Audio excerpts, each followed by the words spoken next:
Il est 8h11, place à l'interview d'actualité. Alors que la grève des éboueurs se poursuit et même s'amplifie dans certaines villes, notamment à Paris.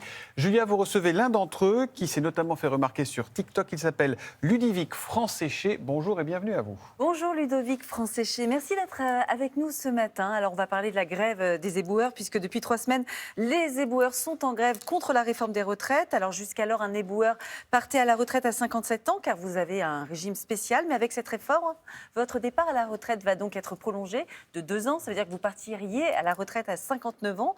Pourquoi vous n'acceptez pas ces 2 années supplémentaires de travail ? Alors bonjour, alors, je tenais à préciser que je parle en mon nom. Et en fait, sur le papier, on part à 59 ans, c'est sur le papier. Oui. Mais la plupart d'entre nous, on a des carrières hachées. Donc du coup, on partira à 62, 64 et même plus. Oui, Mon dans cas, votre cas 67, moi. 67 ans. Alors 67 ans, quand on connaît la pénibilité de votre travail, effectivement, ça paraît énorme. Selon une étude parue en 2006, les éboueurs ont une espérance de vie de 3 ans de moins qu'un agent territorial exerçant un autre métier. Expliquez-nous, qu'est-ce qui rend le métier d'éboueur si pénible au quotidien ? Alors, il faut prendre l'exemple d'un reaper qui est derrière le camion. Alors, Un reaper, c'est des messieurs qu'on voit là. Voilà, exactement. C'est celui qui collecte les poubelles. Ouais. Et c'est très, très compliqué parce qu'il y a des ports de charges lourdes, il y a les gros bacs de 600 litres, ils respirent aussi des produits toxiques, il y a le stress qu'il y a autour de nous. Là, il y a les pistes cyclables, les vélos, les bus qui nous frôlent les oreilles. Enfin, il y a tout ce stress qu'il y a dans une rue. D'accord. Et puis ces gestes, j'imagine, répétitifs. Je crois que vous-même, vous avez une tendinite, c'est ça ? Alors, exactement. On a toujours les mêmes gestes. Et oui, ça fait maintenant 3 ans que j'ai tendinite. Mais attention, je ne me plains pas. Moi, j'aime mon métier. Je suis le plus heureux du monde et je continuerai à le pratiquer. D'accord, en tout cas, c'est un métier pénible et à cette pénibilité donc physique, on le comprend, s'ajoute, vous dites, une souffrance psychologique liée au mépris de votre métier. Ça se traduit comment au quotidien ? En fait, c'est les gens. Moi, je me rappelle, la première année, je passe dans le coin d'une rue, on me crache dessus, c'est le fonctionnaire, t'es payé à rien foutre, ramasse la merde, etc. Et voilà, c'est ce genre de comportement où on est confronté.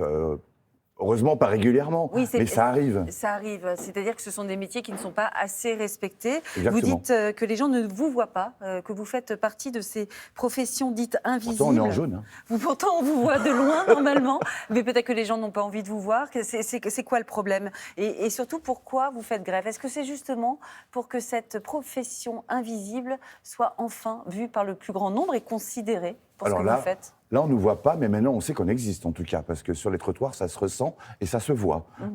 C'est Bien malheureux sûr. parce qu'il faut un mouvement de grève pour visibiliser les invisibles. Et c'est malheureux d'en arriver là. Moi, de voir tout ça, ça me perturbe, mais Ça on vous n'a pas le choix. perturbe justement de Oui, voir bien toutes sûr. ces ordures sur les trottoirs parisiens ? Qu'est-ce que vous vous dites quand vous voyez ça ? Bien sûr que ça me perturbe, mais on n'a pas le choix, c'est notre moyen de pression. On veut faire grève, donc du coup, on ne ramasse pas les déchets. Moi, le premier, hein, je fais grève en dents de scie. Donc il y a des jours où je fais grève, des jours non. Et pourquoi justement vous faites Alors, pas grève tout le temps ? Ben parce qu'on n'est pas d'accord avec les 2 ans qu'on prend travailler en plus, c'est pas possible. Tous les métiers pénibles, c'est très compliqué. Je parle de tous les métiers pénibles, attention, il sûr. n'y a pas que le nôtre. Hein. Mais surtout, à chaque fois que vous faites grève, évidemment, vous n'êtes pas payé. Exactement. Ça représente combien par jour 75 € à peu près, que vous perdez qu'on perd, oui. tout à fait. par jour ? Parce que c'est combien le salaire d'un éboueur ? Entre 1500 et 1700 €, là, mon dernier salaire, moi je parle en net, il est à 1730. 1730. Et Donc là, le prochain mois, j'aurai à peu près 300, peut-être à 350 € en moins. puisque vous avez fait à peu près 5 jours de peu grève. près. Pour vous, ça devrait vraiment être revalorisé, le travail d'un éboueur, en termes Ah de bien salaire ? évidemment, mais tous les métiers pénibles, je dis bien. Hein. Par exemple, dans la santé, c'est pareil. Hein. Il y a les ports, le port de malade, c'est très compliqué. Bien sûr.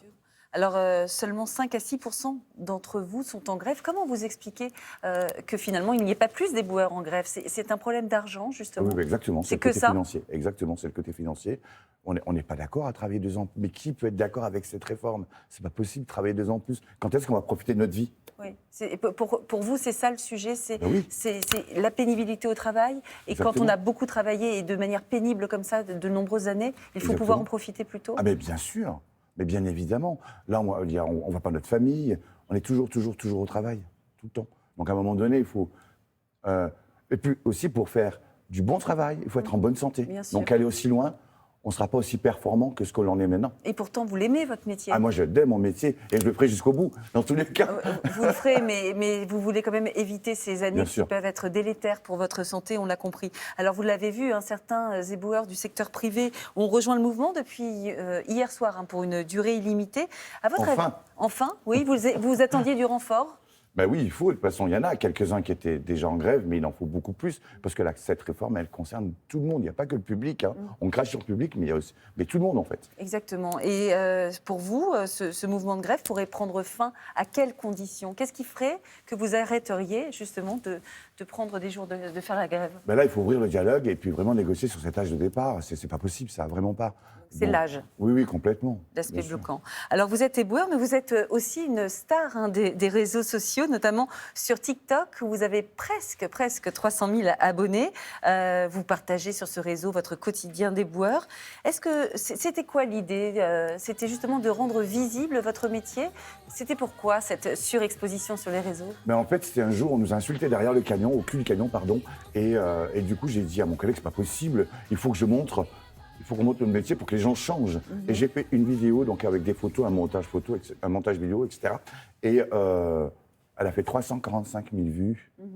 J'étais incroyable. J'ai eu peur, j'ai arrêté quelques temps. Après, je suis allé voir un collègue et je lui ai dit, tu crois que ça serait bien de montrer notre métier sur les réseaux? Et là, il me dit, mais vas-y, fonce, tu seras le premier influenceur dans la propreté. Mais attention, moi, je vais vous influencer à jeter à la poubelle, c'est tout. Je vais rien vous vendre. Oui, très bien. Oui, vous faites bien de le préciser. Ils ne font pas tous ça, les influenceurs. Vous parliez justement de propreté. Vous êtes très actif pour la défense de notre planète et le ramassage des déchets.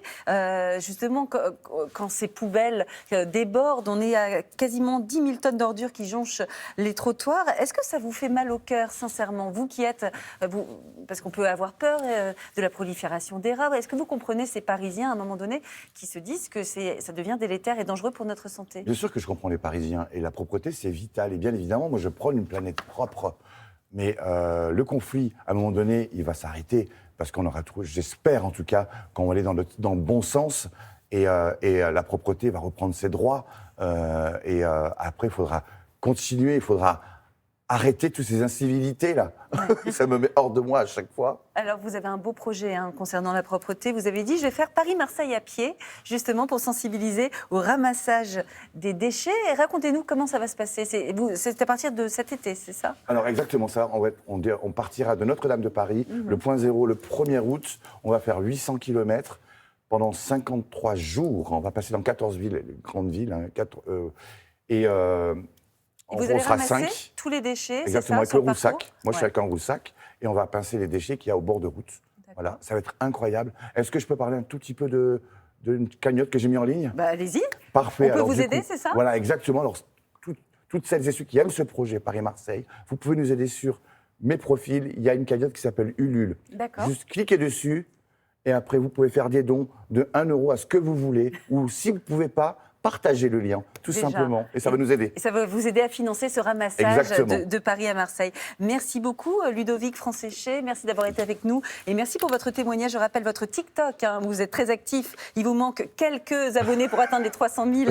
Donc voilà, c'est lancé Ludovic CF-off. Et votre livre, plus tard, tu seras éboueur. Et c'est paru chez La City. Et vous avez une association aussi, Ludovic Objectif Planète Propre. Pour le livre, je voudrais remercier Isabelle Millet. Eh ben c'est fait. Vraiment. Et moi, je voudrais vous remercier, Ludovic. Merci d'avoir été avec nous.